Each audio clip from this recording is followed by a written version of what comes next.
No, that's absolutely fine. That's okay. You can hear me, right? Oh. At the back. Can you all hear me? At the back? Gayatri ma'am, can you hear me? Yes? But Okay. mine would be a better bet. Possible? I don't know, whatever works best for you. At the back, please give us feedback. Without mic or with mic would be better. You want me to Without be a mic little only. louder? Yeah. Okay, I'll try to be. Otherwise, there's a mic. Oh, I'll try. Yeah. Maybe the mic whenever I will need it. Okay. So to begin with, the topic which we'll be discussing about, as we all are working with individuals with hearing impairment, हम सब कहीं ना कहीं किसी ना किसी तरीके की हमारे अंदर डिसेबिलिटी रहती है. अगर मैं यहीं रूम में देखूँ तो बहुत सारे जन हैं जिनके अंदर डिसेबिलिटी है, पर हमने वो सरपास कर दी है. क्या मैं बताऊँ कौन कौन है? आप खड़े हो जाएंगे? आप खड़े हो जाइए. डरिए नहीं, खड़े हो जाइए. आप खड़े हो जाइए. आप मैम, यू, हिम, आप भी, आप भी. इन सब लोगों में कोई ना एक डिसेबिलिटी है. वो क्या कॉमन है? गायत्री मैम के पास भी है वो डिसेबिलिटी. और हम लोग इतनी न्यूट्रलाइज करती है कि किसी को पता ही नहीं चलता कि एक डिसेबिलिटी है. विजन इम्पेयरमेंट है हमें कहीं ना कहीं थोड़े से एक्सटेंट में, बट हमने इतना न्यूट्रलाइज कर दिया कि किसी को पता ही नहीं चलता अरे ये डिसेबल है, डिसेबल है, डिसेबल है. तो हमारा मेन पर्पस ये है, फिलहाल हम जो टॉपिक कवर कर रहे हैं, ये डिसेबिलिटी उठ के किसी के सामने नहीं आनी चाहिए. जैसे हम मोल्ड हो गए हैं एनवायरनमेंट में, सेम तरीके से जो बच्चे को दिक्कत हो रही है वो भी वैसे ही मोल्ड हो जाए. तो टॉपिक जो मैं कवर कर रही हूँ आज, सेंसरी इंटीग्रेशन इश्यूज बच्चों को होते हैं जिनको हियरिंग इम्पेयरमेंट है, प्लस उनको कोई और डायग्नोसिस है तो भी. फ्लो बताऊंगी मैं, जैसे आपको पता रहे कहाँ क्या क्या कर रहे हैं. सबसे पहले हम देखेंगे कि ऑडिटरी सिस्टम कैसे काम करता है, वेरी बेसिक. उसके बाद हम जाएंगे कि सेंसरी प्रोसेसिंग सिस्टम कैसे काम करता है, बच्चों के अंदर कौन सी सेंसरी इंटीग्रेशन की दिक्कतें होती हैं, क्या क्या डिसेबिलिटी और हो सकती है उसी के साथ में, उनका इम्पैक्ट क्या होता है हियरिंग इम्पेयरमेंट के साथ में, हम जांच कैसे करें. ऐसा नहीं है कि मैं डॉक्टर हूँ तो मैं ही जांच कर सकती हूँ, कोई और कैसे जांच कर सकता है, उनको हम सुधारें कैसे, क्या क्या हम अपनी तरफ से कोशिशें कर सकते हैं.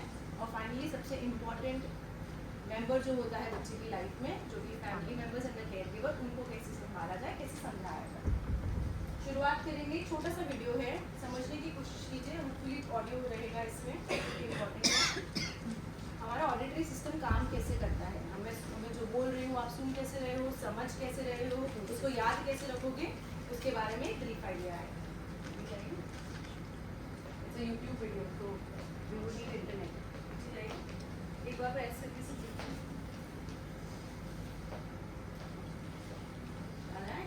there is internet connection. Yes.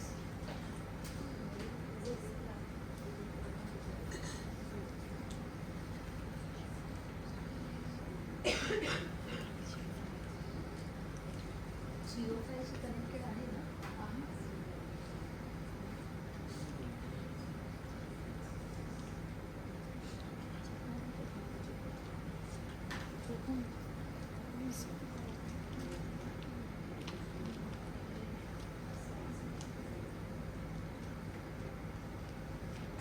Dongle is on, no? Internet is not right.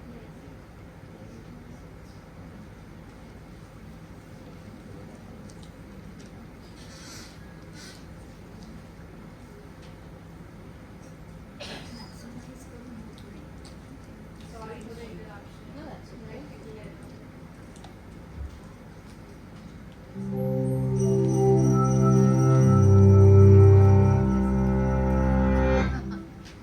You hear the gentle lap of waves, the distant cawing of a seagull, but then an annoying whine interrupts the peace, getting closer and closer and closer until, whack, you dispatch the offending mosquito and calm is restored.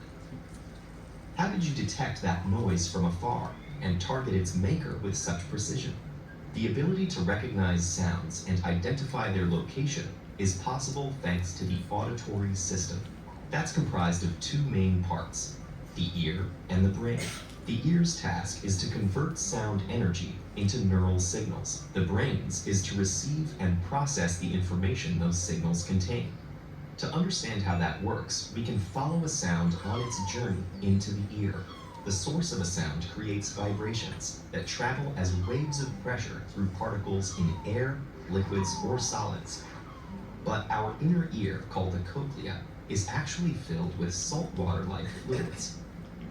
So the first problem to solve is how to convert those sound waves, wherever they're coming from, into waves in the fluid. The solution is the eardrum, or tympanic membrane, and the tiny bones of the middle ear. Those convert the large movements of the eardrum into pressure waves in the fluid of the cochlea. When sound enters the ear canal, it hits the eardrum and makes it vibrate like the head of a मैं drum. explain करूँ इसको क्या हो रहा है? जब भी कोई No, sorry, but yeah, that's they fine. all are, most of them are from HR. Great. Thank you. The vibrating eardrum jerks a bone called the hammer, which hits the anvil and moves the third bone called the stapes. Its motion pushes the fluid within the long chambers of the cochlea. Once there, the sound vibrations have finally been converted into vibrations of a fluid, and they travel like a wave from one end of the cochlea to the other. A surface called the basilar membrane runs the length of the cochlea. It's lined with hair cells that have specialized components called stereocilia, which move with the vibrations of the cochlear fluid and the basilar membrane. This movement triggers a signal that travels through the hair cell into the auditory nerve, then onward to the brain, which interprets it as a specific sound. When a sound makes the basilar membrane vibrate, not every hair cell moves, only selected ones, depending on the frequency of the sound. This comes down to some fine engineering. At one end, the basilar membrane is stiff, vibrating only in response to short wavelength, high frequency sounds. The other is more flexible, vibrating only in the presence of longer wavelength, low frequency sounds. So the noises made by the seagull and mosquito vibrate different locations on the basilar membrane, like playing different keys on a piano. But that's not all that's going on. The brain still has another important task to fulfill, identifying where a sound is coming from. For that, it compares the sounds coming into the two ears to locate the source in space. A sound from directly in front of you will reach both your ears at the same time. You'll also hear it at the same intensity in each ear. However, a low frequency sound coming from one side will reach the near ear microseconds before the far one. And high frequency sounds will sound more intense to the near ear because they're blocked from the far ear by your head. These strands of information reach special parts of the brainstem that analyze time and intensity differences between your ears. They send the results of their analysis up to the auditory cortex. Now the brain has all the information it needs, the patterns of activity that tell us what the sound is, and information about where it is in space. Not everyone has normal hearing. Hearing loss is the third most common chronic disease in the world. Exposure to loud noises and some drugs can kill hair cells, preventing signals from traveling from the ear to the brain. Diseases like osteosclerosis freeze the tiny bones in the ear so they no longer vibrate. And with tinnitus, the brain does strange things to make us think there's a sound when there isn't one. But when it does work, our hearing is an incredible, elegant system. Our ears enclose a fine-tuned piece of biological machinery that converts the cacophony of vibrations in the air around us into precisely tuned electrical impulses that distinguish claps, taps, sighs, and flies.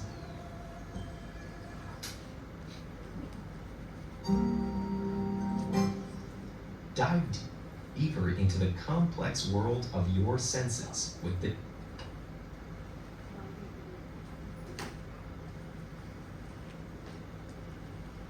So did you understand that the processing, मतलब जो भी हम सुनते हैं उसमें सिर्फ कान का role नहीं रहता, हमारे दिमाग तक वो चीज़ पहुंचनी चाहिए, वो प्रोसेस होनी चाहिए, फिर हम उस चीज़ पे रिएक्ट कर सकते हैं.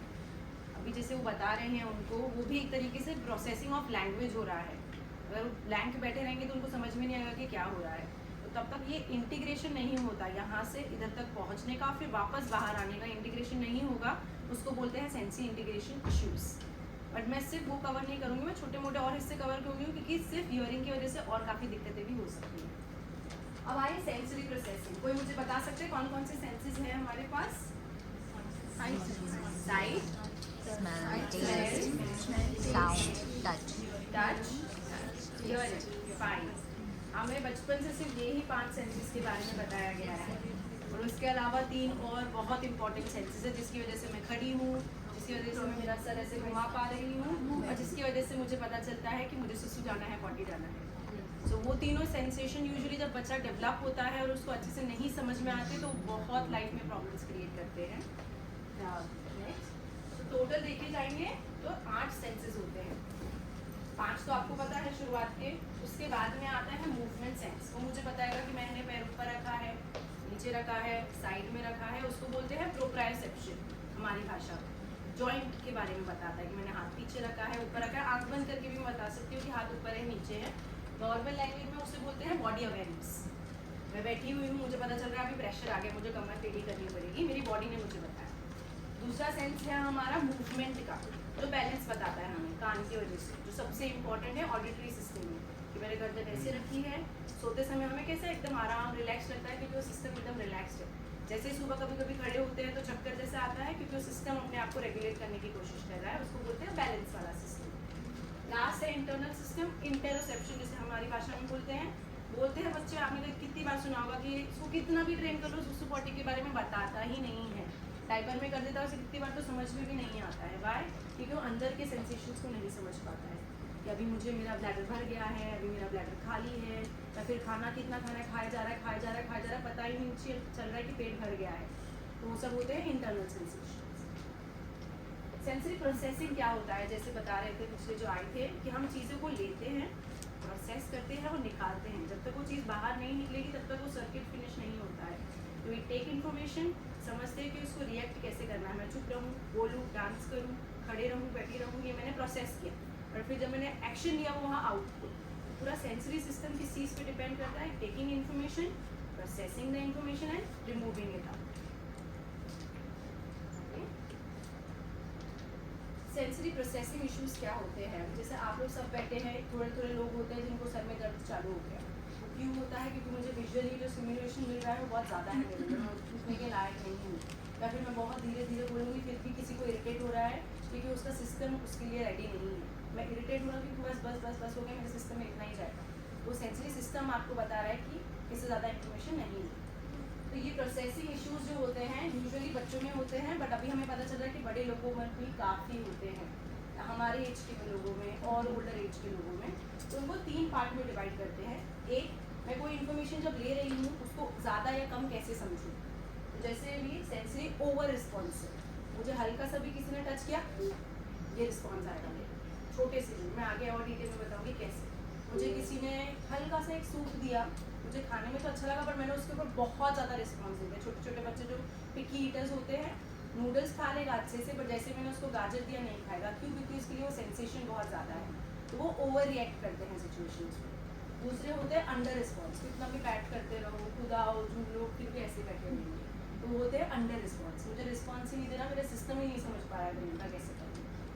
लास्ट होते हैं सीकर, भागते रहेंगे पूरे टाइम में क्लास में बच्चे। हम बड़े होकर भी जैसे हम अच्छे से बैठते हैं,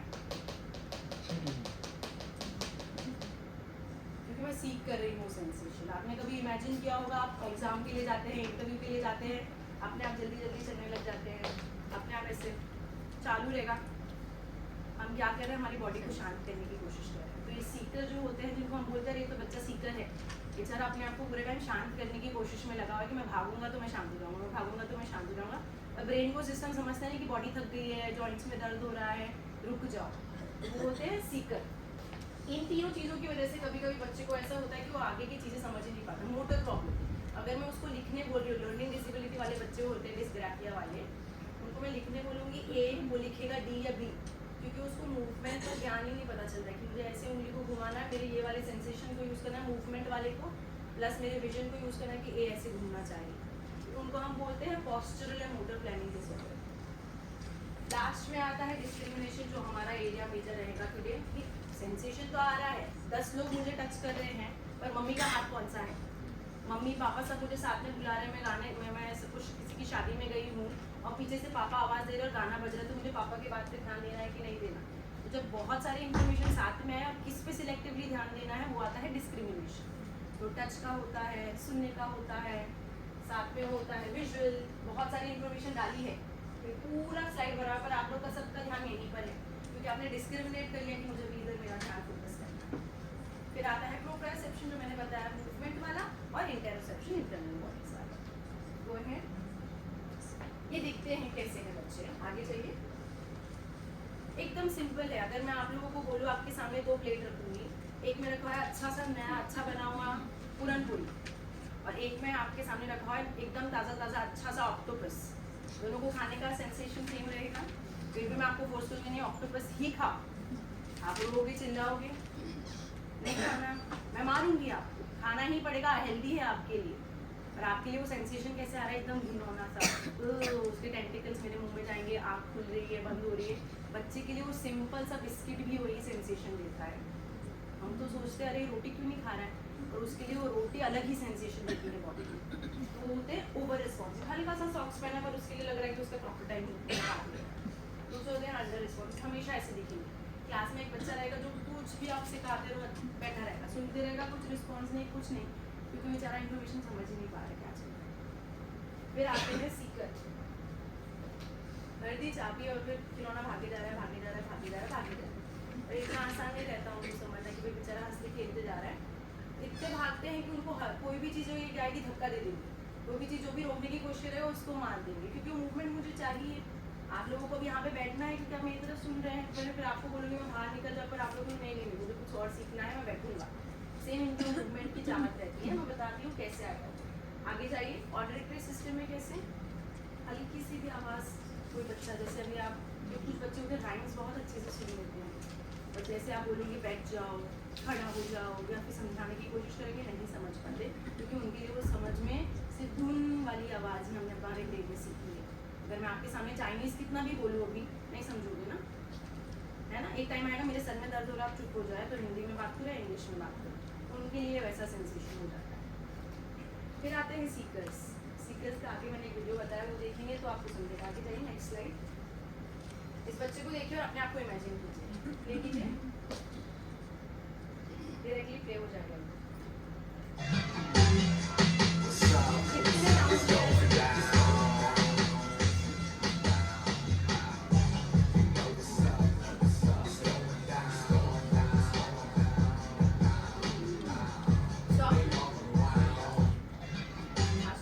आपको क्या लगता है कि खड़ा होगा, आप इसकी जगह पर होते तो कैसे चलते आगे आगे, है ना। अब इसका रिस्पॉन्स देखिएगा कैसे आएगा, देखिए।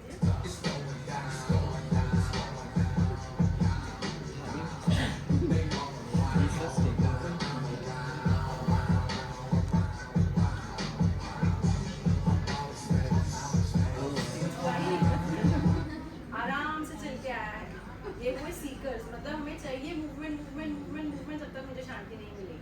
और उस मूवमेंट का कुछ असर निकल के आया कुछ नहीं, मैं होती उसकी जगह पर तो गिर जाती हूँ, अगर आप लोग कोई भी होते तो।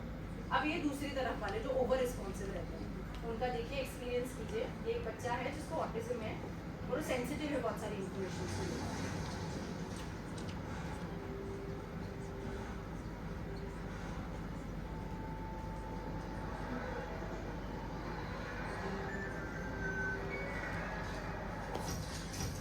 विजुअली सेंसिटिव है, तो थोड़ी सी इन्फॉर्मेशन उसको रिलेट करें। आवाज़ का सेंसिटिव है,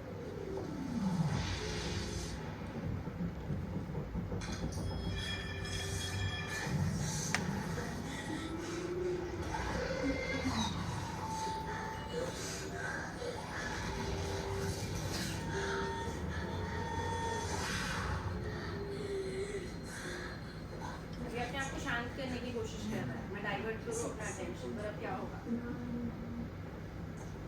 वापस स्टिमुलेशन उसकी मम्मी उसको देगी, देखो बेटा देखो।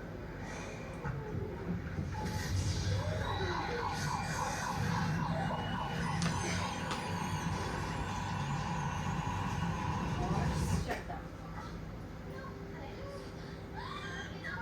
Continue, अब stop. अगर इस बच्चे को आप अलग से देखते हैं इसी मॉल में तो आपको कैसा लगता है कि मम्मी की बात नहीं सुन रहा है, नखरे कर रहा है, बिहेवियर इश्यूज है। बट उस बच्चे ने पहली बार तो शुरुआत की, इतना टॉर्चर हो रहा था, अपने आप को शांत करने की भी कोशिश की, उसके बावजूद उसको टॉर्चर दिया जा रहा था, फिर उसने मेल्टडाउन किया। इसको बोलते हैं सेंसरी मेल्टडाउन की, बस अब मुझसे झेला नहीं जा रहा, अब या तो मैं भागूंगा, रोऊंगा या बैठ जाऊंगा। ऐसा नॉर्मली क्लासरूम्स में भी होता है, जहाँ बच्चा भागते रहता है, फिर पेंसिल को सिंपल पेंसिल भी पोक करते रहेगा, मतलब वो अपने आप को शांत करने की कोशिश कर रहा है। होता है ना कितनी टीचर बार बार पेंसिल शार्पन करते रहता है, कितना भी दे दो, इतनी छोटी पेंसिल लेके तो बेचारा प्रेशर लगा लगा के अपने आप को शांत करने की कोशिश कर रहा है उस टाइम, और आप उसको रोक रहे हो, मतलब वो बेचारे शांति भी ले जा रहे हो उससे, और फिर उसको बोलो नहीं ये मत करो, मेरी बात सुनो भाई। तो ये होता है सेंसरी मेल्टडाउन, जो लोगों को लगता है कि बिहेवियर है, बट एक्चुअली बच्चे की पूरी सेंसरी सिस्टम अंदर से हिली हुई है। आगे जाइए, नेक्स्ट स्लाइड। अब हियरिंग इम्पेयरमेंट वाले बच्चों में क्या रहता है स्पेसिफिकली, क्योंकि हियरिंग हमारा ऑलरेडी थोड़ा कॉम्प्रोमाइज होता है, तो हम दूसरे सिस्टम्स पे डिपेंड करते हैं कि मैं देख के कुछ चीज़ों को सीखूंगा, सुन के सीखूंगा, टच करके सीखूंगा, बट अगर वो सिस्टम भी गड़बड़ हो गए तो ऑटोमेटिकली हमारा पूरा सर्किट गड़बड़ा जाएगा। तो उनकी सबसे पहली प्रॉब्लम हो जाती है सेंसरी इशू से रिलेटेड सेंसिटिव हो जाते हैं, जैसे वो पिछली वीडियो में था ना, एकदम सेंसिटिव हो जाएंगे हर एक चीज़ से, टेक्सचर से सेंसिटिव हो जाएंगे, टच वाले रिलेटेड सेंसेशन से, मूवमेंट से सेंसिटिव हो जाएंगे, यहाँ पे उसको आवाज़ से भी सेंसिटिविटी हो रही है और इंटरेक्शन से भी सेंसिटिविटी हो रही है, क्योंकि उसमें मुझे सुनना पड़ेगा किसका। आगे सेकेंड प्रॉब्लम उनमें होती है अल्टीमेटली कम्युनिकेशन। ऑलरेडी हमारा थोड़ा हियरिंग इम्पेयरमेंट है, उसके बावजूद मुझे सेंसरी इशूज हो रही है क्योंकि मैं आई कॉन्टैक्ट नहीं दे पा रहा हूँ, या फिर मुझे कोई कॉन्स्टेंट टच करने की, बेटा मेरी बात सुनो, तो बेटे को टच नहीं चाहिए, उससे आप बोल के भी बात करोगे तो भी उसको समझे। तो ज़्यादातर उस चक्कर में उनके कम्युनिकेशन में प्रॉब्लम हो जाती है। इमोशनल देख के मैं बोलूँगी उसको कितना नॉटी बच्चा था, मम्मी कंट्रोल करने की कोशिश करती, रुक नहीं रहा था, और ultimately leads to emotional issues. क्यों? क्योंकि हमारा कॉग्निटिव स्किल्स इतने गड़बड़ नहीं होती हैं, और हम समझते हैं कि मैं एनवायरनमेंट में कंट्रोल नहीं ले पा रहा हूँ, तो उसकी वजह से हम इमोशनल अपसेट, कोई बच्चों को एंजाइटी हो जाता है, किसी बच्चों को हो जाता है कि हम मैं जाऊँ ही नहीं उस जगह पे, तो डिप्रेशन की तरफ चले जाते हैं, जिस पे हमारा मेजर फोकस होता है ऑक्यूपेशनल थेरेपिस्ट का activities of daily living. Imagine करो जिस बच्चे को टच बिल्कुल भी पसंद नहीं है, उसको तुम पहली बार तो सर दुला रहे हो, जो कि कितना पास में है आंखों के, प्लस उसका सर नीचे करके सर दुला रहे हो, तो उसको दिख भी नहीं रहा कि क्या हो रहा है मेरे साथ। तो सिंपल बेदिंग से लेकर उसको अगर कपड़े पहना रहे हो, कोई बच्चों को टच बिल्कुल पसंद नहीं होता, अगर मैं यहाँ पर बिना शूज़ के घूमी, आप लोगों को कितनी बार लगेगा अरे कितनी गंदगी में चल रही है, तो टच का सेंसेशन आया ना तुरंत बॉडी के अंदर। उस बच्चे को जो टच पसंद नहीं है उसको ज़बरदस्ती सॉक्स पहनाए जा रहे हैं, शूज़ पहनाए जा रहे हैं, बिकॉज वो इन जनरलाइज सबको चाहिए कि किसी को चश्मा नहीं होना चाहिए, वो हमारी नीड थी, और हमने एक्सेप्ट कर लिया चश्मा पहन के कोई दिक्कत नहीं। तो अगर वो बच्चा अगर क्लासरूम में आते से शूज़ खोल रहा है तो कोई प्रॉब्लम नहीं है, वो हमारा अल्टीमेटली हम कुछ चीज़ों पे ध्यान नहीं दे रहे हैं, वो चीज़ हमारे ब्रेन में नहीं जा रही है, और डेफिनेटली वो हमारे एजुकेशन पे इफेक्ट डालेगी। बच्चा लर्निंग नहीं सीख पाएगा, लर्निंग नहीं करेगा तो और उसका प्रोग्रेस नहीं होगा, ब्रेन वहीं पे डेवलपमेंट रुक जाता है। कौन सी डिफ़िकल्टीज होती हैं हियरिंग इम्पेयरमेंट के साथ? सबसे पहले होती है इंटेलेक्चुअल डिसेबिलिटी, इंटेलेक्चुअल इनएबिलिटीज भी बोलते हैं काफ़ी जगह पर इसको, क्योंकि बच्चा नॉर्मल इन्फॉर्मेशन ही प्रोसेस नहीं कर पा रहा है कि तुम बैठो हो, तुम एक जगह पर रुके रहो, ए का मतलब होता है ऐसे लिखते हैं, बी का मतलब होता है ऐसे लिखते हैं, प्लस उसको हियरिंग इम्पेयरमेंट है तो उसकी लर्निंग और भी ज़्यादा गड़बड़ हो जाती है। सेकेंड है ऑटिज्म। ऑटिज्म इटसेल्फ में अगर बच्चा आई कांटेक्ट नहीं लेता, ऑटिज्म का आपको कुछ पता है क्या होता है ऑटिज्म में? आप बताएंगे? Lack of communication, social issues, stereotypical behaviour, तीन मेन साइंस। वो स्टीरियोटिपिकल बिहेवियर क्यों आते हैं? सेंसरी इश्यूज की वजह से। कोई बच्चे होते हैं कंटिन्यूस ऐसे करते रहते हैं, कुछ भी बोलते रहो, क्यों? क्योंकि वो विजुअली उसको अच्छा लग रहा है, हमें लगता है वो बच्चा टिपिकली वो कर रहा है क्योंकि वो अपने आप से अच्छा लग रहा है उसको, पर नहीं, वो अपने आप को अगेन शांत करने की कोशिश कर रहा है कि वो बोल रहे हैं वो सुनता रहूँ पर ये मुझे अच्छा लग रहा है तो मैं देखता रहूँगा उसको। तो उन सब का मेन रीज़न भी सेंसिटिव इशू होता है। कोई जैसे वो घूम रहा था, वो भी ऑटिज्म वाला ही बच्चा था और उसको वेस्टिबुलर सिस्टम अच्छा लगता था, मूवमेंट वाला सिस्टम अच्छा लगता था, इसलिए उसको मूवमेंट करने में अच्छा लगा। और अल्टीमेटली इसके साथ अगर हियरिंग इम्पेयरमेंट हो जाए तो सेंसिटिविटी और बढ़ जाती है। सेरेब्रल पॉल्सी, आप लोगों को पता है क्या है सेरेब्रल पॉल्सी? कोई बताएगा कैसे हियरिंग इम्पेयरमेंट पे अफेक्ट कर सकती है वो? Yes, it's a movement disorder. सिर्फ मूवमेंट, और मूवमेंट में और क्या आता है? तो जो हम दूसरे सिस्टम पे डिपेंडेंट थे, इस पे और टच पे भी, वो हमारे ऑलरेडी थोड़े कॉम्प्रोमाइज़ हो गए हैं, तो हियरिंग की वजह से वो और दिक्कतें बढ़ जाएंगी। नेक्स्ट, वही हमारे नोटोरियस रनर्स ADHD है, उनको ऑलरेडी सेंसरी इश्यूज है, वो सुनने, उसका लर्निंग इम्पेयरमेंट हो रहा है। बोलते हैं बच्चा सेकंड स्टैंडर्ड तक अच्छे से प्रोग्रेस कर रहा था, जैसे ही थर्ड स्टैंडर्ड आया बच्चे ने प्रोग्रेस ही बंद कर दी। क्यों? क्योंकि वो ओवरवेलमिंग हो गया। पहली बार तो मेरा अटेंशन इतना था कि मैं सिर्फ 3 मिनट आपको देख पाऊँ, उसमें आप मुझे कैलकुलेशंस भी बता रहे हो, डिविजन्स भी बता रहे हो, प्लस मुझे सुनाई नहीं दे रहा, तो मैं क्या करूँगा? वो और इंटीग्रेट हो गई। इसको देख के क्या लगता है, क्या कौन सी डिसेबिलिटी है ये?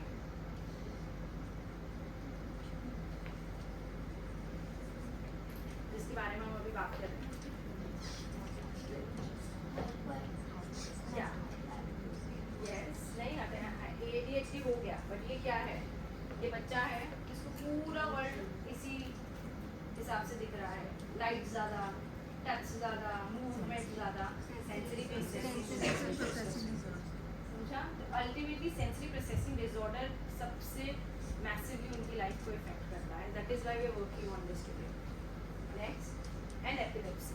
ऐसा बोला जाता है अराउंड जब भी बचपन में, अगर बहुत यंग एज में, न्यू एज में चालू हो जाए, तो 25% बच्चों को हियरिंग इम्पेयरमेंट होता ही है, प्लस उनको एपिलेप्सी है। तो you have to be alert कि जब वो पहने हुए हैं अपना इम्प्लांट, तो किस पोजीशन में रहने चाहिए। उनकी वजह से ऑलरेडी उनकी मेमोरी, कॉग्निशन में इन्वॉल्वमेंट आता है, ज़्यादा सबके नहीं, बट किसी में आता है इम्पैक्ट। तो उसकी वजह से hearing impairment increases the difficulties for them rather than reducing the difficulty. Impact I already told you, हर एक का रहता है, क्योंकि खुद तो एक डायग्नोसिस है, प्लस उसमें हियरिंग इम्पेयरमेंट हमारा मेजर रोल प्ले कर रहा है। Next slide. सबसे इम्पोर्टेंट सेंसरी प्रोसेसिंग इश्यूज जो हियरिंग इम्पेयरमेंट बच्चों को होता है, वो है सेंट्रल ऑडिटरी प्रोसेसिंग डिसऑर्डर। अब आगे जाइए, मैं बताती हूँ कैसे। इसमें एक वीडियो है, देख लीजिए।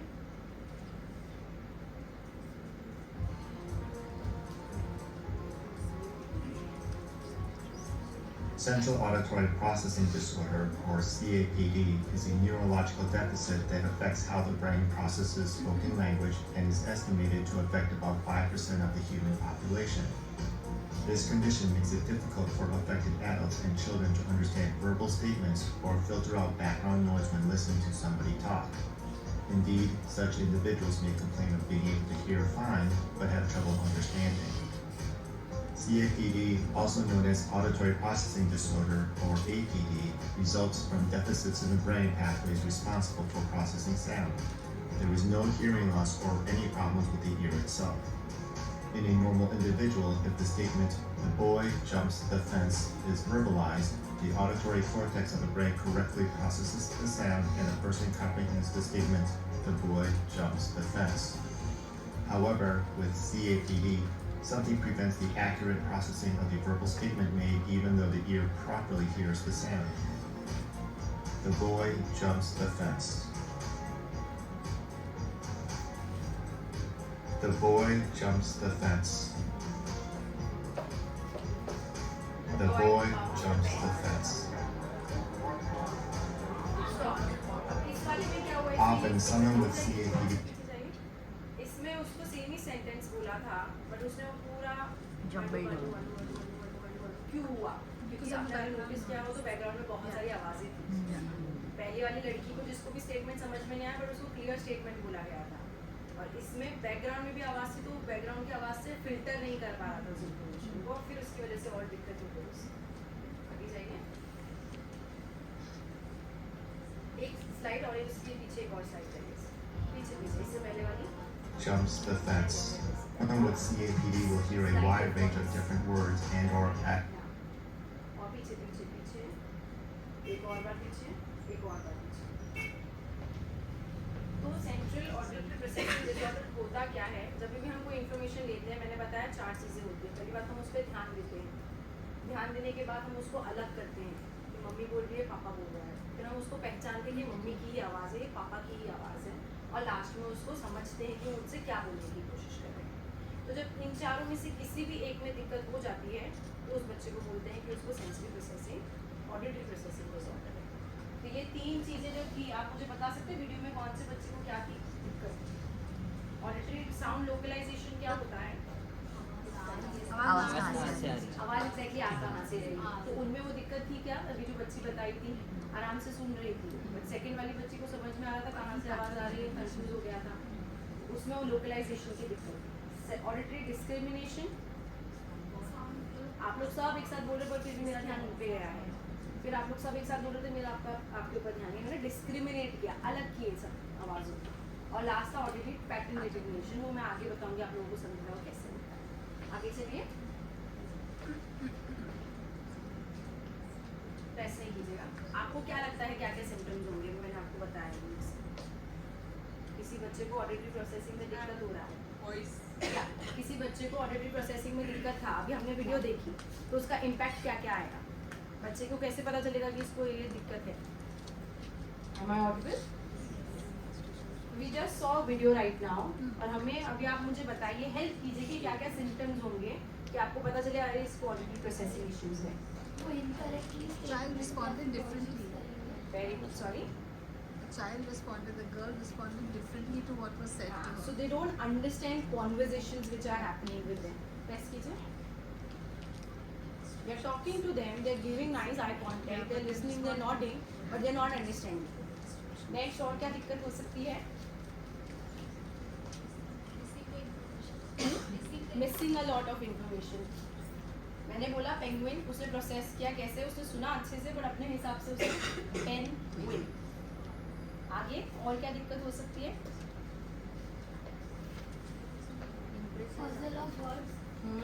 Getting confused or getting too overwhelmed by words. जैसे वो बच्चा हो गया था, पूरा परेशान हो गया था, इरिटेट हो गया, मुझे समझ में नहीं आ रहा क्या बोले जा रहे हो, मेरा दिमाग तो सुन रहा है पर मुझे समझ में नहीं आ रहा, तो इरिटेट हो जाते हैं। नेक्स्ट, डिस्ट्रैक्ट, क्योंकि समझ में नहीं आ रहा, ultimately I will do what, you will stop reacting, देखेंगे नहीं क्या चल रहा है, क्यों चल रहा है। और लास्ट में कोई कोई बच्चे होते हैं जो एग्रेसिव, मैं चिल्लाऊंगा, अब आप मुझसे चिल्ला के बोल रहे हो, आपको समझ में नहीं आ रहा कि मुझे समझ ही नहीं आ रहा, चिल्लाने से कुछ नहीं होगा, तो I will learn that as a habit. Everybody is screaming at me, I should also do the same. आगे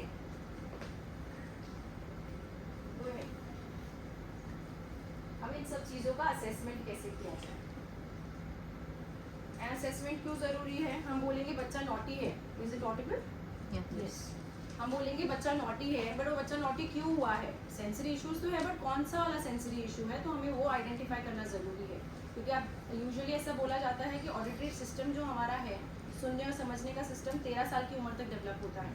मतलब हमारे पास हाथ में 13 साल है बच्चे को नॉर्मल ट्रैक पे लाने के लिए, तो जितना जल्दी हमें उसे पहचानेंगे, जितना जल्दी पेरेंट्स इनफैक्ट उसे पहचानेंगे, उतना अच्छा हमारे लिए है। तो ये क्यों इम्पोर्टेंट है? पहला, हमारे हाथ में 13 साल है। दूसरा, पेरेंट्स को समझना चाहिए कि कोई दिक्कत है। ज़्यादातर पेरेंट्स बोलते हैं टीचर अच्छे से नहीं समझा रही, इसलिए मेरा बच्चा नहीं समझ पा रहा है। तो जब तक वो नहीं समझ पाएंगे कि बच्चे को दिक्कत घर पे भी हुई है, पर मैं घर पे एकांत में बोल रही हूँ इसलिए वो सुन रहा है, और क्लास में 10 बच्चे और हैं उसके साथ में, इसलिए वो नहीं सुन पा रहा है, तब तक हम आगे स्टेप पे बढ़ ही नहीं पाएंगे। नेक्स्ट, तो सबसे पहली चीज़ है आइडेंटिफाइंग द नीड। समझो, तो बहुत बार ऐसा होता है टीचर बोलती जाएगी, वो डॉक्टर के पास भी चले गए, बट फिर भी पेरेंट बोलते हैं मेरे बच्चे में कोई दिक्कत नहीं है, टीचर को लग रहा है कि झंझट नहीं लेना, इसे भेज दिया। जब तक आप पेरेंट को ये नहीं समझा पाओगे कि बच्चे को क्यों भेजा जा रहा है आपके पास, तब तक आपने फर्स्ट स्टेप अचीव ही नहीं किया है असेसमेंट। Second, consultation. अब ज़रूरी नहीं है कि एक ओटी ही एक रोल प्ले करेगा, क्लास टीचर भी एक कंसल्टेंट है, वही बता रही है टीचर को, फिर वो जनरल पीडियाट्रिशियन के पास जाएगा, फिर वो ओटी के पास जाएगा या स्पीच थेरेपिस्ट के पास जाएगा। फॉर्मल असेसमेंट होना चाहिए हर एक डिसिप्लिन के हिसाब से। टीचर कैसे असेसमेंट करेगी उस चीज़ का, कोई बता पाएगा?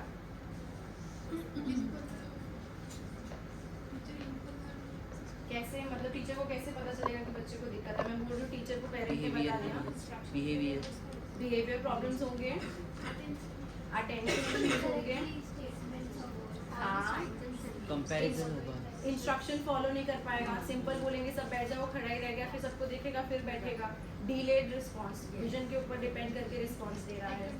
यस, तो एक फॉर्मल असेसमेंट हुआ कि किस एरिया में प्रॉब्लम है, फिर उसके हिसाब से बच्चे को एक इंडिविजुअलाइज्ड एजुकेशन प्लान देंगे, तुम्हें कहाँ बैठना चाहिए, कैसे बैठना चाहिए, क्या क्या तुम हमारी तरफ से हेल्प कर सकते हैं, क्या क्या तुम तुम्हारी तरफ से चेंजेस ला सकते हो।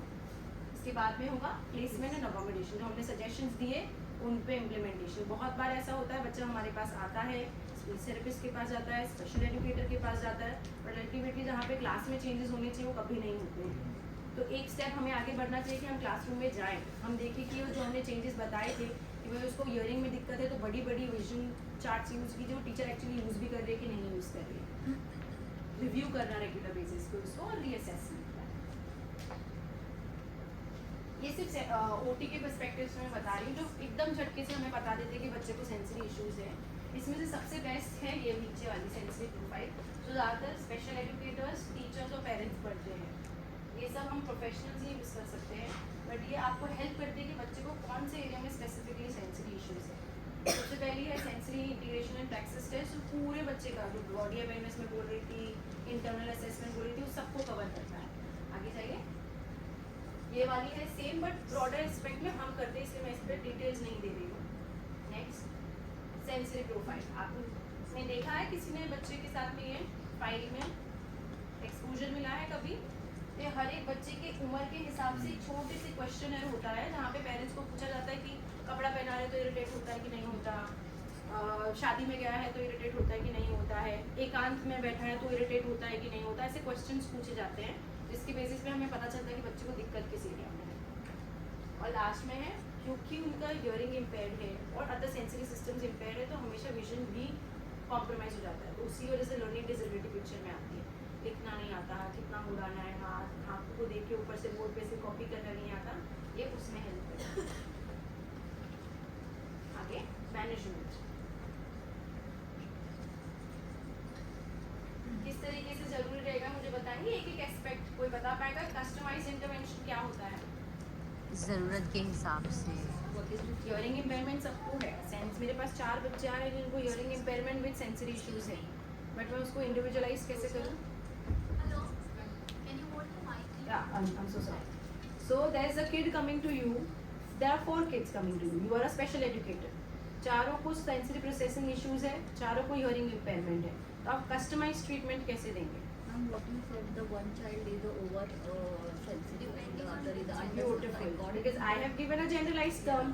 सेंसरी प्रोसेसिंग, अगर वो प्रोसेसिंग हाइपर है, हाइपो है, अवॉइडर है, तो आप उसको आपको हर बच्चे के हिसाब से करना पड़ेगा। प्लस हर एक बच्चा सेम घर से तो नहीं आता, हर एक की कल्चरल बिल्डिंग अलग है, तो उस हिसाब से आपको वो देखना पड़ेगा। साथ ही में उसकी उम्र क्या है, उसकी समझ कितनी है, तो हर एक के हिसाब से कस्टमाइज रहना चाहिए। अर्ली इंटरवेंशन के बारे में मैंने ऑलरेडी बताया, 30 ईयर्स हमारे हाथ में है, उनका जितना यूटिलाइजेशन हो उतना अच्छा है। Prevention of sensory overload. Improved communication, which will lead to better learning, and ultimately, go ahead. Comprehensive support. Teacher भी support कर रही है, OT भी support कर रहा है, parent भी support कर रहा है, special educator भी support कर रहा है, counselor भी support कर रहा है, तो बच्चे को हर तरफ से मिलना चाहिए। ऐसा नहीं कि OT एक सजेशन दे रहा है, स्पेशल एजुकेटर एक सजेशन दे रहा है, टीचर्स कुछ और बोल रहे हैं और पेरेंट कुछ और बोल रहा है। बच्चे को सपोर्ट सबका मिल रहा है, पर हर एक का अलग अलग मिल रहा है, हर कोई अपना अपने हिसाब से एक्सपीरियंस बता रहा है, पर वो हमेशा जब भी इंटरवेंशन प्रोवाइड कर रहे हैं साथ में इकट्ठा और समझ के होना चाहिए। अल्टीमेटली क्या होगा, हमारे बच्चे के लिए क्वालिटी ऑफ लाइफ अच्छी होगी। इन्वॉल्व किया, आपको क्या लगता है, मैंने इतनी बार इतने सारे लोगों का नाम लिया, कौन कौन लोग होंगे जो ट्रीटमेंट में इन्वॉल्व होंगे? सबसे पहले पेरेंट्स, टीचर्स, वेरी गुड। अच्छा, इतने सारे जनों में से एक जन को हम भूल गए। अपने chilled I am not offensive, OT को भूल जाओ, कोई फर्क नहीं पड़ता। एक और, child. The first and the foremost important person is the child. उसको भी होना चाहिए कि वो आके बैठे, उसको इन्वॉल्व होना है, नहीं होना, प्राइमरी स्टेक होल्डर ही वही है। कितना भी कुछ भी कर लो, दवाई नहीं लो, उल्टी कर देगा, क्या मतलब है? तो सबसे पहले सबसे इम्पोर्टेंट है child, then the family and बाकी सब लोग। आगे जाइए, कितने सारे लोग इन्वॉल्व होते हैं। सबसे पहले हम असिस्टिव डिवाइसेस जो प्रोवाइड कर सकते हैं, इस रूम में बहुत सारे लोग असिस्टिव डिवाइसेस यूज कर रहे हैं, कौन कौन बता सकते हैं और क्या? यस, सबसे पहले यस, और माइक, एकदम और थोड़ा और डीप पे जाइए। ओके,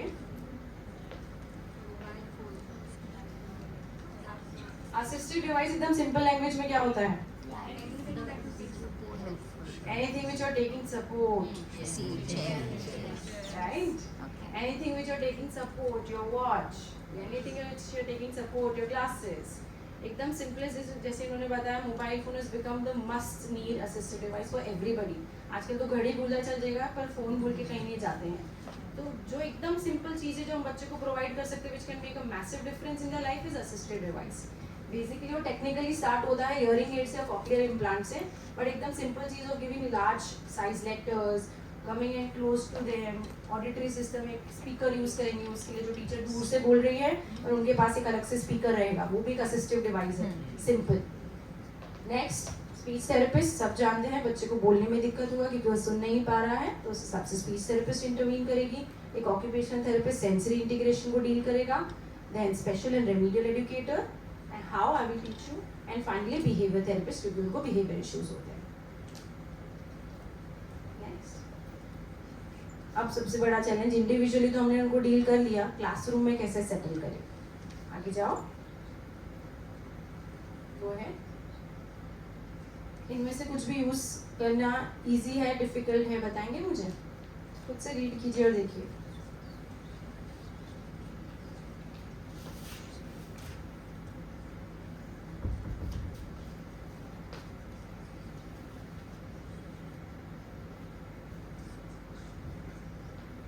किसी में भी एक्स्ट्रा पैसा लगाना पड़ा हो या एक्स्ट्रा अरेंजमेंट करनी पड़ी हो. No, right? Very easy. But if with these simple things are not provided to the kid, it makes a life hell for them in the classroom. A simple change of asking the kid to sit. हम सोचते हैं naughty बच्चा है, पीछे रखते हैं, बाकी बच्चे को डिस्टर्ब करते रहेगा. But instead, if you try and make an effort to make him sit very close to you, rather than screaming, but you lower your pace, कि अभी हम ये कर रहे हैं, अभी हम ये कर रहे हैं, फटाफट अपना बैग निकालो. अब हम ये करेंगे, अपना बैग निकालो, अपनी बुक निकालो. सो डिवाइड करना, अपने अंदर मॉड्यूलेशन करना बच्चे को, ताकि वो चीज़ समझ में आए. विजुअल एड्स यूज करना, जो मैं स्टार्टिंग से बोली. Yes Ma'am, in the previous slide you showed that OT and the behavioral therapy. So you said that in OT they are working on the sensory things. Okay, over there is a hyper and the hyposync. Then why the behavior therapy need separately to control the behavior? Very nice, very nice. किसी और का ध्यान गया था इस पे? अच्छा, behaviour therapist कब इंटरवीन करता है आप लोगों को पता है? No, again, when there is the behavior which is not like the normal population was showing, it's a different from them. Then of course that behavior which is the over or the under, then of course we are controlling. So, but क्या होता है with that pattern, हमारी personality में वो engrave हो जाती है. जैसे अगर आप, मैं सिंपली बोलूँ, मदर होते या फिर एक होम मेकर होते, पहली चीज़ आप उठ के क्या करते हैं, फटाफट साड़ी बांधो, फटाफट किचन में जाओ. you've learned that pattern. So इनके साथ क्या होता है, वो सेंसरी स्टिमुलेशन तो चलते रहते हैं, पर हम एक पैटर्न ऑफ बिहेवियर लर्न कर लेते हैं. मम्मा बाहर लेके जाएगी मुझे, मैंने ऑलरेडी परसीव कर लिया कि बहुत आवाज़ होगी, और मेरा रिएक्शन क्या होगा, नहीं जाना नहीं जाना नहीं जाना. तो टू मॉड्यूलेट दैट बिहेवियर कि भाई sensory environment I am still processing, बच्चे तो सेंसरी एनवायरनमेंट प्रोसेस हो गया बट वो बिहेवियर सस्टेन करता है. प्लस आई मेंशन कि उनको एंजाइटी होती है, उनको डिप्रेशन होता है, उनको अलग आइसोलेटेड फील होता है, उन सब में बिहेवियरल थेरेपिस्ट इंटरवीन करता है. Thank you for asking for ma'am, अगर मैं दो चीज़ ऐड करना चाहूँगी. फर्स्टली मैं क्लिनिकल साइकोलॉजिस्ट हूँ, बट हियरिंग इम्पेयर्ड पे मैंने वर्कशॉप अटेंड करी दिल्ली में. तो उसमें मैंने क्या मतलब उन्होंने जो इन्फॉर्मेशन हमें प्रोवाइड किया उसके बेसिस पे मैं बात कर रही हूँ. जो मैं वहाँ से इन्फॉर्मेशन ली हूँ उसके बेसिस पे बात की, बिकॉज मेरा हियरिंग इम्पेयर्ड या तो फिर ये जो स्पेशल चाइल्ड उन पे मेरा वर्क नहीं है. मैं क्लिनिकल साइकोलॉजिस्ट, मैं pure clinical adult mental patient पे मेरा वर्क है. Even road side institute mental health patients को मैं भी मैनेजमेंट करती हूँ मैं, और मेरी ट्रस्ट है. तो मैं ये कहना चाहूँगी कि जैसे हियरिंग इम्पेयर्ड जो चाइल्ड होते हैं उनमें जब हम कोई असिस्टिव डिवाइस हम यूज़ कर रहे होते हैं तो उसके बाद भी उनमें बहुत सारे इश्यूज आते हैं. सपोज अब अगर अर्ली इंटरवेंशन नहीं हुआ है, अर्ली इंटरवेंशन मीन कि जैसे अभी हमने वहाँ पे सुना कि बर्थ के जस्ट आफ्टर बर्थ भी हम उनको आइडेंटिफाई कर सकते हैं बच्चे को कि ये जो बच्चा है इसको अर्ली इंटरवेंशन की यहाँ पे हियरिंग इम्पेयरमेंट का प्रॉब्लम है, इसे इंटरवेंशन की ज़रूरत है। तो अगर ये डिले होता है, मैक्सिमम तो डिले ही हो जाता है, लोगों में इतना कौन, हमारे इंडिया में तो एक्टिव बिल्कुल नहीं है इस सब मामले में। तो 10 ईयर्स हो गया चाइल्ड, अगर आपका 10 ईयर्स हो गया है, 12 ईयर्स हो गया है और आप देर से कोक्लियर इम्प्लांट कर या कोई असिस्टिव डिवाइस यूज़ कर रहे हैं, तो उसके बाद भी बच्चे में जो है ना बहुत से प्रॉब्लम्स आते हैं।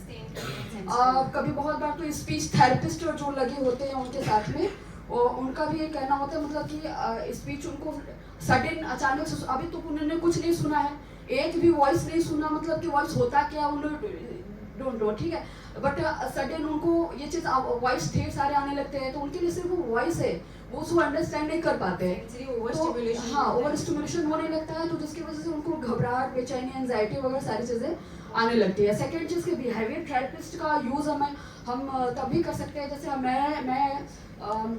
मैं एक हियरिंग इम्पेयर्ड चाइल्ड का मैं काउंसलिंग की हूँ, इवन टू बच्चों का। तो उसमें क्या था कि बच्चा बेहोश होकर के गिर रहा था, वो 12th क्लास में पढ़ रहा था और उसको साइन लैंग्वेज सब कुछ आता था, मैं भी कैसे ट्रेनिंग लिया वगैरह, तो बट वो ओवर एंजाइटी फील कर रहा था कि मैं पास होऊंगा कि नहीं, मैं फेल ना हो जाए, और हॉस्टल में रहता था, तो इस तरह की चीज़ें थी और बहुत ओवर मतलब बर्डन फील कर रहा था अपने सिलेबस को देख करके वगैरह। तो मैंने उसको जो काउंसलिंग की, उसका जो सिम्टम्स थे वो सब चीज़ें रिड्यूस हो गया। मतलब फॉलोअप में भी था, पेशेंट आया, दोबारा भी आया, कई बार आया, तो फॉलोअप में भी था। तो यहाँ पे बिहेवियर थेरेपिस्ट का यूज़ है यहाँ पे। Very correctly mentioned, very correctly mentioned. आगे जाइए, वी आर रनिंग लेट, तो पट फिनिश करते हैं। This is associated with other sensory system. पहला था जो प्योरली ऑडिटरी सिस्टम को एड्रेस कर रहा था, और जो बच्चे होते, मैं बता रही थी सुबह स्टार्टिंग से, चेन चाबी डालिए, भागते रहेंगे, उनके लिए हमारा रोल है कि उनको सिस्टम ही वहाँ पे प्रोवाइड करे कि उनको भागने वाला मूवमेंट लगता रहे। तो जैसे मैंने यहाँ पे लिखा है कि पीनट बॉल दो उनको, या फिर बॉल जैसी चेयर बनाओ, रॉकर चेयर जो बूढ़े लोग यूज़ करते हैं ना, वो इंस्टेड क्या करती है, वही सिस्टम को प्रोवाइड करती है जो उसको भाग के मिलता है। तो एक small modification in the classroom, desk के आगे वो वाली चेयर लगा देने का। एक कॉन्सेप्ट होता है कि एक एरिया, कोना, पूरा रूम है ये, एक कोने में छोटा सा सेंसरी सिस्टम बना दिया, जहाँ पे उसको या तो अगर विजुअली अच्छा लगता है तो जाके बैठेगा, 5 मिनट करके आएगा, वापस अपने बैग पे आ जाएगा। वाई इंस्टेड, जो कि पूरे टाइम वो क्लासरूम में डिस्टर्ब रहता है, उसकी वजह से उसको 5 मिनट का ब्रेक मिला और वो सेटल होके वापस अपने पास आ गया, उसको बोलते हैं सेंसरी रेगुलेशन रूम। दूसरा है अपन लोग, हाँ you can go ahead. Secondly, home में क्या मॉडिफिकेशन प्रोवाइड कर सकते हैं? 1, letting the kid look at yourself first. Second, talking very softly. As I was mentioning, using only important words rather than putting all the entire sentence. सब अच्छे से बैठ जाओ in that sense. मेरे पास आओ, मेरी बात सुनो, come listen. तो cut shorting, this is known as chunking. छोटे छोटे sentences को एकदम फ्रेम करके, ताकि बच्चा का अटेंशन सिर्फ उतने टाइम पर ही सस्टेन हो। दूसरा, कब जितना हो सके मॉडर्न एज हमारे पास है, टैब है, फोन है, उन सब की यूटिलाइजेशन करो, असिस्टिव टेक्नोलॉजी का यूज़ करो। आगे जाइए, ये कुछ एक्टिविटी हैं जो हम बच्चों के साथ करवा सकते हैं उनका ऑडिटरी सिस्टम को थोड़ा और परसीव सेंसेशन बढ़ाने के लिए। पहला है, आगे जाइए, इसको बोलते हैं मेट्रोनोम। टिक टिक टिक टिक टिक टिक आवाज़ करता है। हम बच्चे को कैसे ट्रेन करते हैं? टिक करेगा, आप क्लैप करो, और ये टिक टिक टिक टिक टिक टिक टिक को वेरी कर सकते हैं हम, कभी स्पीड बढ़ाएंगे, कभी कम करेंगे, उस हिसाब से बच्चे को ट्रेन करते हैं। सेम जैसे वो बता रहे थे, मैं बोलूँगी आजा आजा आजा, and respond in that same sense. Second, Simon says, मैं आप सबको बोलूँगी Simon says stand up, Simon says touch your nose, Simon says touch your head. तो मैं जो कमांड दे रही हूँ उसका डिस्क्रिमिनेशन के ऊपर आपका फोकस जाएगा। Next, green red yellow, these are simple games which we use to train them. Green एक एक्शन इंडिकेट करेगा, जब भी ग्रीन लाइट आएगी रन करना है, जब भी येलो लाइट आएगी लेट जाना है, जब भी रेड लाइट आएगी स्टैंड अप हो जाना है। I will point at the lights and they will react with the verbal instruction. Next, twister आप सब लोगों ने खेला होगा एज अ किड। क्या रहता है इसमें? You they twist, you listen and then you react. So पूरा ऑडिटरी सिस्टम को एक्शन में लिया, सुना हमने प्रोसेस किया और हमने रिएक्ट किया। आगे, म्यूजिकल नोट्स, कौन सा इंस्ट्रूमेंट बज रहा है पहचानो, कौन सा इंस्ट्रूमेंट को स्टॉप करना है, किस नोट पे बजाना है, वो सब बच्चे के ऑडिटरी सिस्टम को इम्प्रूव करने में काम आता है। आगे, this is one of the last part and then you be done. Can you turn? ये भी नहीं होगा शायद, आपको गूगल लिंक से लगा। जो मैं स्टार्टिंग में बता रही थी, ऑडिटरी डिस्क्रिमिनेशन और auditory pattern recognition, it is that.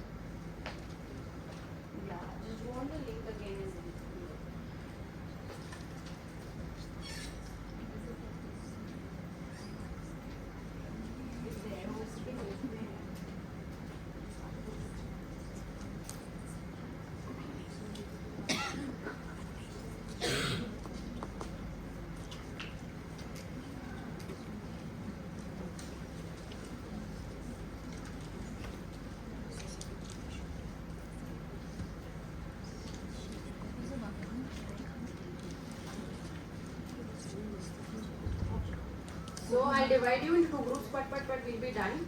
Whichever group wins, there are 10 sounds. Whoever identifies first is going to win. Okay? Let's do it. This is auditory pattern recognition. Yeah, start. आवाज थोड़ा तेज रखना. Fast. First sound is coming. Who will tell me? Bowling pin. This group gets 1 point.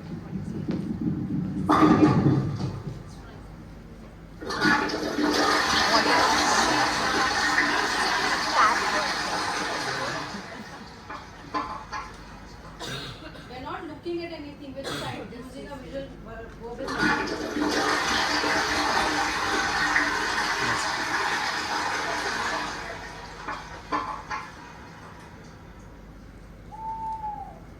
Owl.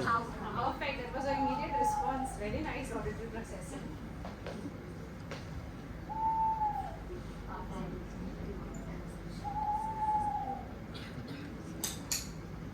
Pen clicking. Okay, let's see who wins.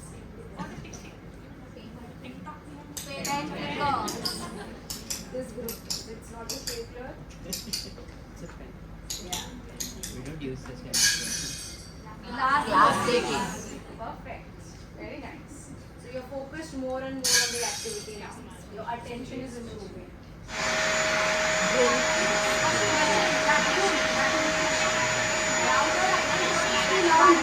Vacuum cleaner. That sound.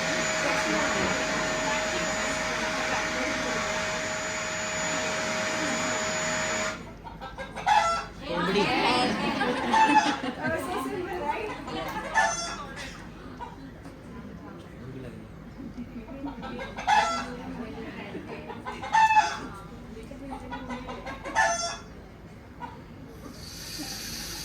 Crying. Stirring. Shower. It's a tap.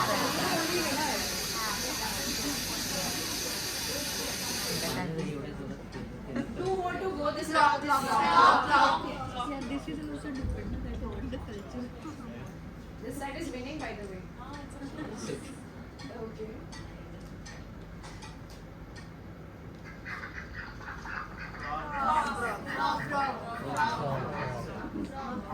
A little difficult and tricky. Duck. Why? Because we don't use ducks that often. Wood. Scratch. Scratching on wood also.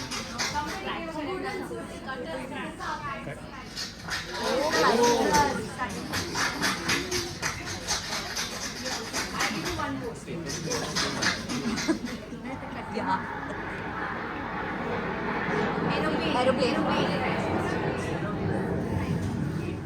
So what is happening, the problem with the child was encountering while listening, they're paying attention to that now. They're listening, the attention and the memory is coinciding with each other, and that's how they learn कि school में जो teacher बोल रहे हैं मुझे वैसे ही recognize करना है. Because you can't use strict exercises with kids, you have to interact them with play. Automatically you understand these things. And finally, including the parents, these are a set of few activities which you can engage. You can see in the PPT directly. आगे जाइए. Yes.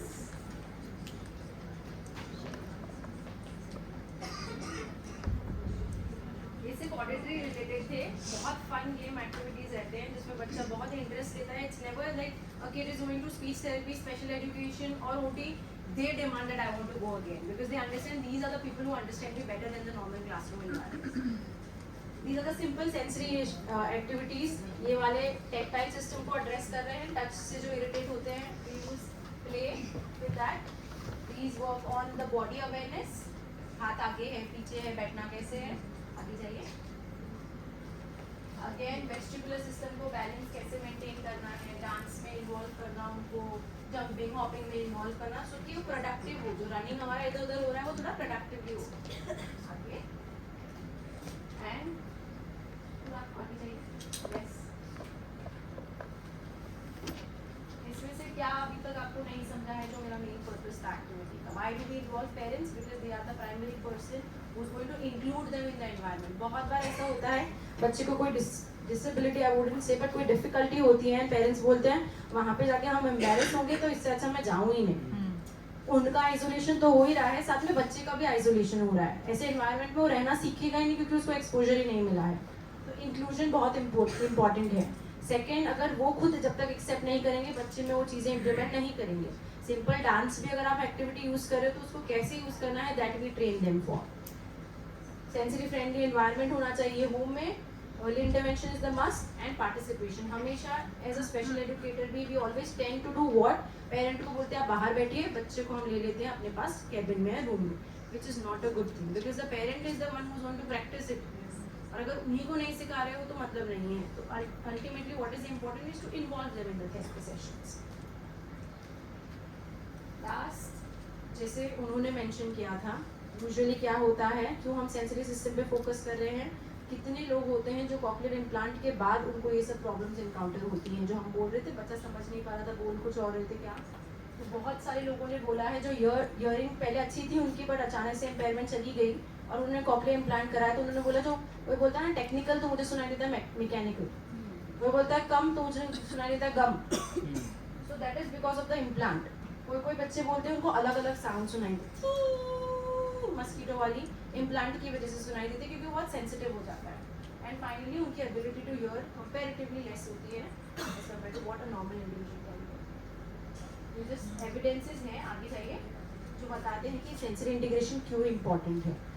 आप लोगों को बताया इसलिए जा रहा है because you will be implementing all those things practical aspect. तो आपको पता रहना चाहिए किसके पास जाओगे बच्चे को सेंसरी इंटीग्रेशन इश्यूज हैं.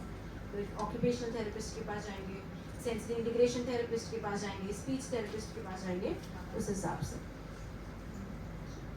आगे ये भी सिर्फ एविडेंस बेस्ड है. टेक होम हमारे लिए क्या है, I am emphasising constantly on this. जितना जल्दी पहचानोगे दिक्कत को उतना अच्छा बच्चे के लिए है. Early intervention. सेकेंड, सारे टीम मेंबर्स को इन्वॉल्व करना है. बच्चा एक दिन सैटरडे को ऑक्यूपेशनल थेरेपी के लिए जा रहा है, फ्राइडे को स्पेशल एजुकेशन के लिए जा रहा है, मंडे को जा रहा है स्पीच थेरेपी के पास. बट तीनों ही अगर एक दूसरे से बात नहीं कर रहे हैं, अपनी मर्जी का कुछ कर रहे हैं, तो बच्चा 3 अलग अलग चीज़ें सीख रहा है, ना कि एक इकट्ठी चीज़ जो सीखनी चाहिए. तो हमेशा टीम मेंबर्स सारे इन्वॉल्व होने चाहिए, सबको पता रहना चाहिए कि हम क्या बातें कर रहे हैं. इंडिविजुअलाइज ट्रीटमेंट, इम्प्लांट का प्रोविजन हो, स्कूल के हिसाब से हमारा मॉडिफिकेशन हो. आगे सेंसरी फ्रेंडली एनवायरनमेंट बहुत इंपॉर्टेंट है. आप लोगों के लिए भी अगर मैं पीछे बैकग्राउंड म्यूजिक चला के रखूँ और बोलते रहूँ तो आप लोग कुछ नहीं समझेंगे. सिमिलरली उनके लिए वो एनवायरनमेंट को हमें implement करना है normal environment. Quality of life is very important, and finally what we all of us are doing, spreading awareness and advocacy for it. And that's it. Last slide. Thank you.